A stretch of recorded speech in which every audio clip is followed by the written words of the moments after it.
ஒரு வெறிச்சோடி கிராமம். அந்த கிராமம் புறமாக ஒரு பழைய பண்ணை வீடு இருந்தது.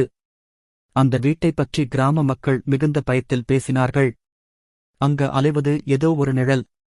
இரவில்தான் அதைக் காணலாம் என்று சொல்வார்கள். அருண் ஒரு யூடியூப் ஹாரர் விளாகர். அவன் புது விஷயங்களைக் கண்டுபிடிக்க ஆசைப்படுகிறவன்.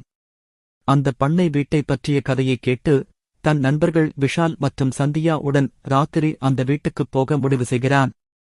அந்த பண்ணை வீட்டில் நுழையும்போது கதவுகள் தானாக திறக்கின்றன.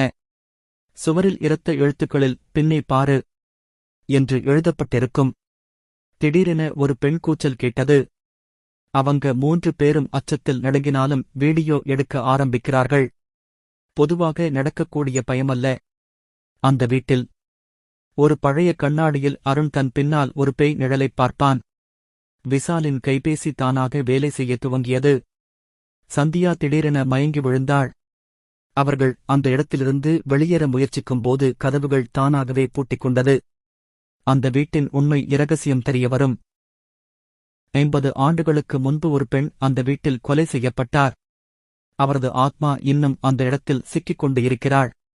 அவளை விடுவிக்க வேண்டும் என்றால் ஒரு குறிப்பிட்ட மந்திரம் சொல்ல வேண்டும். ஆனால் அந்த மந்திரத்தை அவர்கள் சொன்னால் அவர்கள் உயிர் ஆபத்தில் மாட்டிக்கொள்ளும்.